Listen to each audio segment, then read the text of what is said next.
السلام علیکم ورحمۃ اللہ وبرکاتہ۔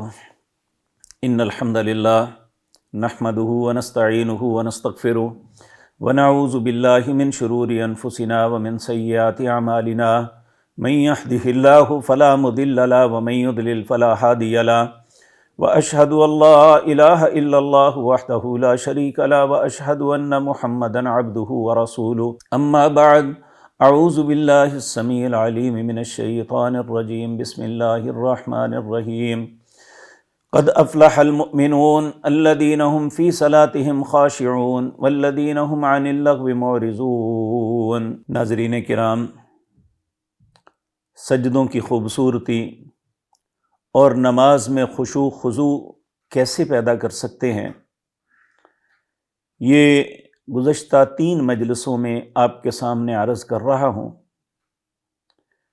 بات کچھ لمبی ہو گئی، لیکن یہ نماز ایک مسلمان کی زندگی کی زینت ہے۔ نماز ہی وہ عمل ہے جو انسان کی نجات کا سبب بنے گا۔ نماز ہی وہ بات ہے جو اللہ کے غضب اور غصے کو ٹھنڈا کرتی ہے۔ نماز ہی وہ عمل ہے جس کے متعلق اللہ رب العزت نے فرمایا اقم الصلاۃ طرفی النہار وزلفا من اللیل ان الحسنات یذہبن السیئات۔ جو دن کے اطراف میں نمازیں پڑھتے ہیں، ان کا یہ خوبصورت عمل ایسا ہے کہ اس عمل کی وجہ سے ان کے گناہ جو زندگی میں ہوتے ہیں وہ ریموو ہو جاتے ہیں۔ تو عرض کر رہا تھا کہ نماز اس وقت تک نماز نہیں ہوگی یا نماز میں خشوع پیدا نہیں ہو سکتا جب تک ہم شعوری طور پہ اسے سمجھیں گے نہیں۔ ہم مسلمان ہیں، اللہ سے، اس کے رسول سے محبت کرتے ہیں۔ تو میں عرض کر رہا تھا، ہم بات یہاں تک پہنچی تھی کہ رسول اللہ سجدے میں کون سی دعائیں مانگتے اور ان دعاؤں کے معنی کیا ہیں۔ اب 2 سجدہ کرنے کے بعد اٹھ کے بیٹھتے ہیں، عمومی طور پہ ساتھی کچھ نہیں پڑھتے، جبکہ رسول اللہ صلی اللہ علیہ وسلم سے 2 دعائیں ثابت ہیں۔ ایک یہ کہ جب سجدے سے اٹھ کے بیٹھتے آپ تو اطمینان کے ساتھ بیٹھ جاتے ہیں، رب اغفر لی رب اغفر لی، اے اللہ مجھے بخش دے، اے میرے رب مجھے بخش دے۔ اور دوسری دعا، اس میں 7 چیزیں رسول اللہ مانگتے ہیں۔ یہ 2 سجدوں کے درمیان اللہم اغفر لی، اللہ مجھے بخش دے، ورحمنی، مجھ پہ رحم کر، وہدنی، مجھے ہدایت دے، ورزقنی، اللہ مجھے رزق دے، وجبرنی، اے اللہ میرے نقصانات کا ازالہ فرما، ورفعنی، اے اللہ مجھے عزت اور بلندی عطا فرما۔ اگر کوئی الفاظ آگے پیچھے بھی ہو جائے کوئی مسئلہ نہیں۔ تو جب انسان ان کلمات کو شعوری طور پہ کہے گا، کتنی باتیں ہیں جو انسان کو اللہ عطا کر دیں گے۔ اللہ فرماتے ہیں کہ میں ہر وہ چیز تمہیں جو دیتا ہوں جو تم مجھ سے سوال کرتے ہو۔ تو عمومی طور پہ ہم کہتے ہیں جی دعا نہیں کی جاتی، یہ ساری نماز دعا ہے۔ جب انسان یہ کہے گا تو پھر خشوع انسان کے دل کے اندر اگر یہ ہے کہ اللہ مجھے معاف کر دے، اللہ مجھ پہ رحم کر دے، اللہ مجھے رزق عطا فرما دے، اللہ میرے نقصانات کا ازالہ کر دے، تو پھر انسان کے اندر خشوع پیدا ہوگا، وہ اللہ کے سامنے اس طرح مانگے گا۔ اسی طرح دوسرے سجدے کے اندر بھی کثرت کے ساتھ دعائیں مانگنی چاہیے، اللہ کی تسبیحات، اس کی تعریفات کرنی چاہیے۔ پھر اس کے بعد التحیات ہے۔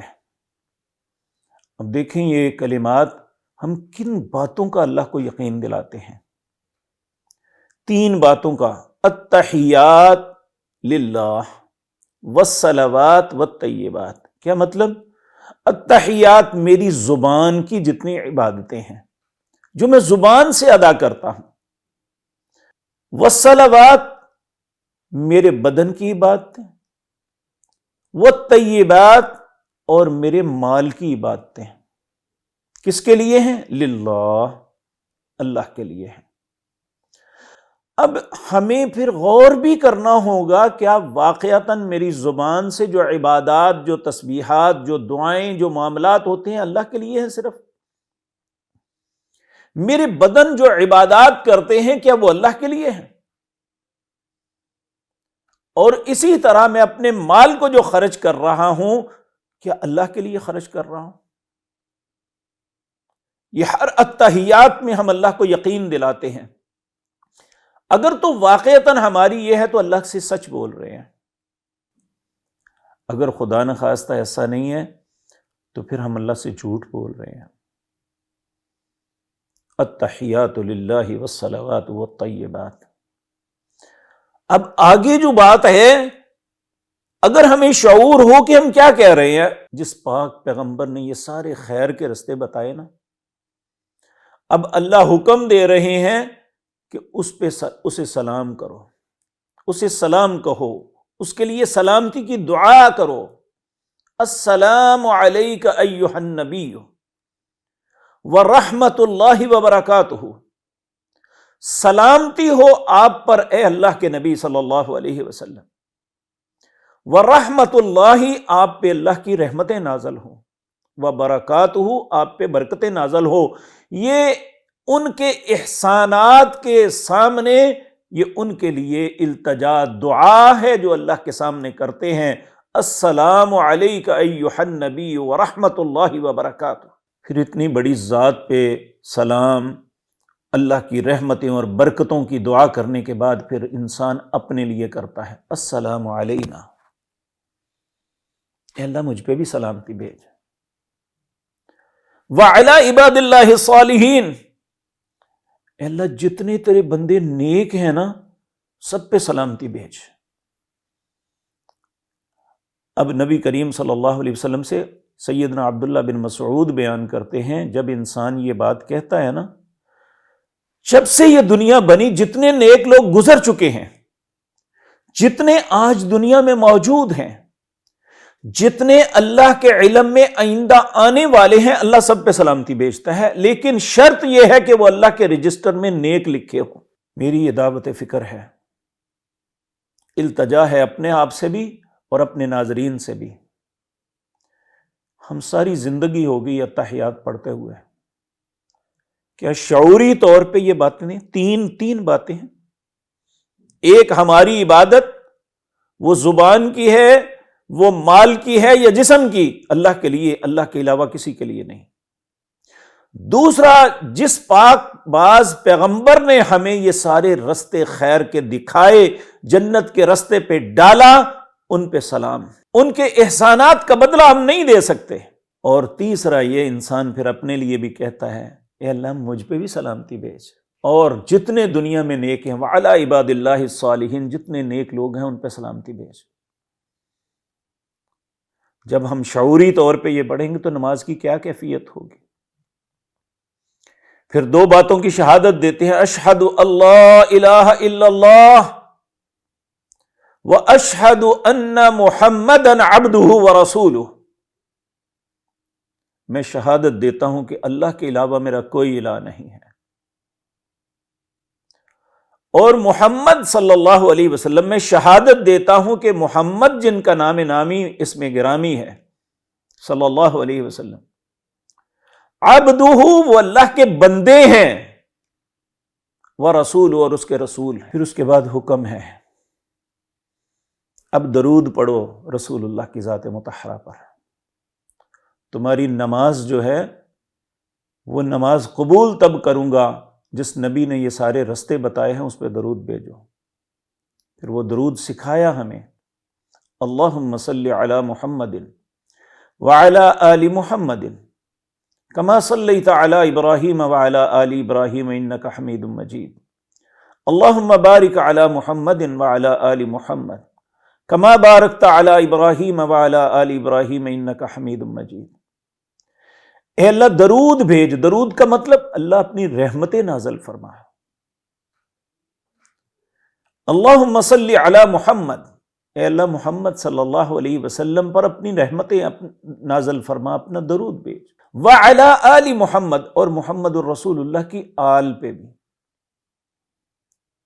کما صلیت علی ابراہیم وعلی آل ابراہیم، جس طرح تو نے رحمتیں بھیجی ابراہیم علیہ السلام پہ اور ان کی آل پہ، انک حمید مجید، اے اللہ تو تعریف کیا گیا بزرگی والا ہے۔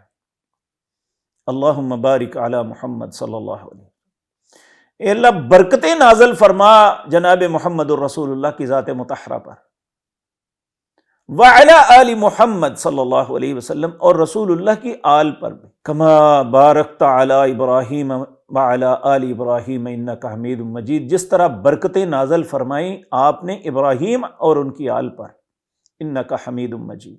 اب جب درود پڑھ لیا تو رسول اللہ صلی اللہ علیہ وسلم نے اب کہا اب دعا مانگو جو تمہارے من کے اندر ہے، اس کا اختیار دیا، کیونکہ یہ وقت قبولیت کا ہے۔ جب انسان نماز کو کمپلیٹ کرتا ہے، درود پڑھ لیتا ہے، پھر اس کے بعد ایک دو دعاؤں کا تذکرہ کرتا ہوں۔ سیدنا ابو بکر رضی اللہ تعالی عنہ، انہوں نے رسول اللہ سے عرض کیا، یا رسول اللہ صلی اللہ علیہ وسلم مجھے کوئی بہترین دعا سکھائیے، اور ساتھ ہی یہ عرض کیا اور اس دعا کا کوئی بہترین وقت بھی بتائیے۔ نبی کریم صلی اللہ علیہ وسلم نے جو دعا سکھلائی تھی وہ احادیث کی کتابوں میں موجود ہے۔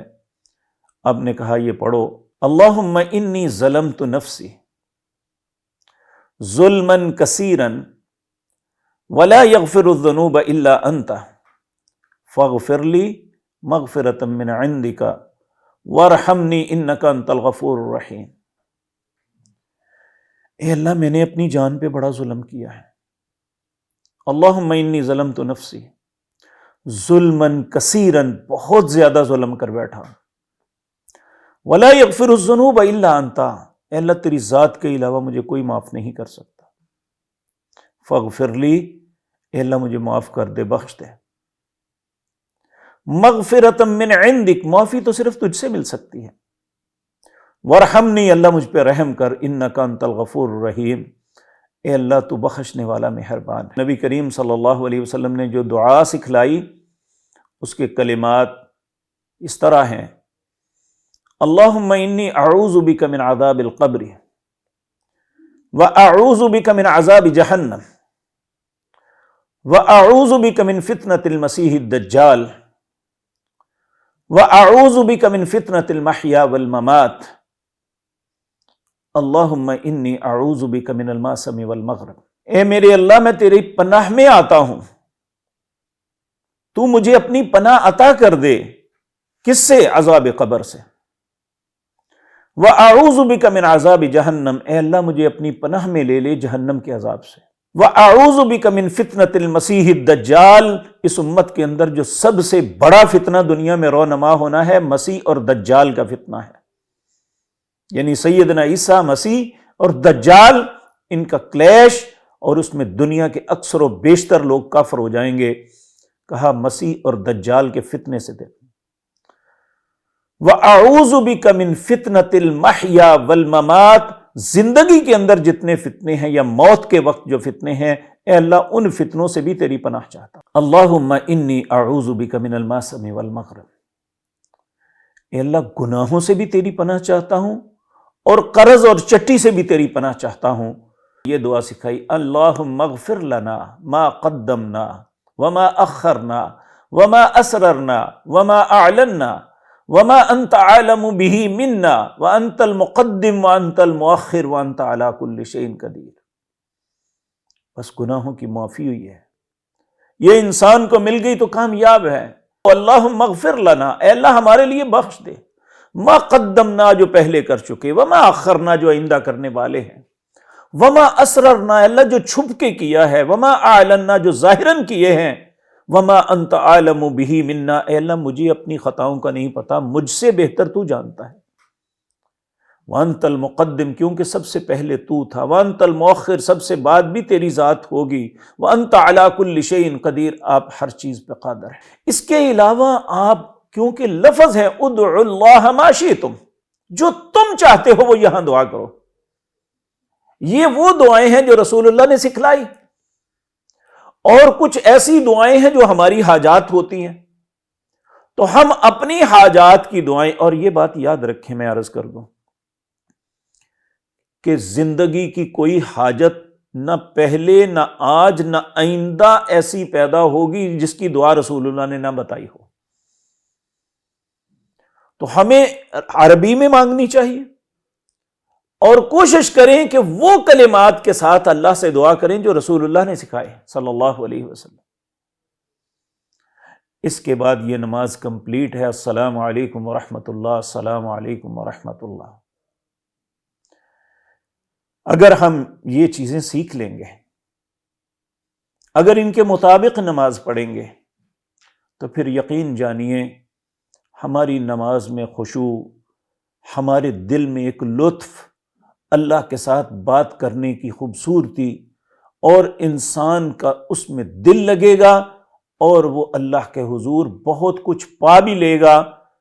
جو آج ہم شکوہ کرتے ہیں، میں دعا مانگتا ہوں، میں نے نمازیں پڑھی، میں نے ایسے کیا، لیکن اس کے کوئی اثرات نہیں، اس کے اثرات نہ ہونے کی وجہ یقینی بات ہے اللہ کے وعدے سچے ہیں۔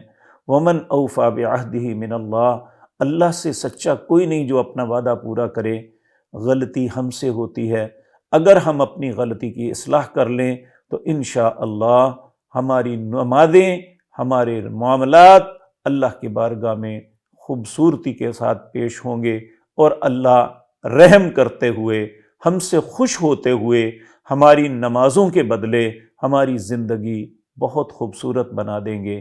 اللہ رب العزت ہم سب کی یہ حسنات قبول فرمائے، ہماری نمازوں میں خشوع پیدا کر دے۔ اللہ رب العزت ہمیں نماز کے ساتھ محبت نصیب فرمائے، اور ہر بھائی، بزرگ، ہر بیٹے، ہر بیٹی، ماں اور بہن، ان سے میں التجا کروں گا کہ نماز کے تراجم کو سامنے رکھ کے نماز کو ادا کریں، تو نماز کا لطف انشاءاللہ دوبالا ہو جائے گا۔ اللہ رب العزت ہماری نمازوں میں خشوع اور خضوع پیدا فرما دے، اپنی بارگاہ میں انہیں قبول فرما لے۔ اقول قولی ھذا واستغفر اللہ۔ رمضان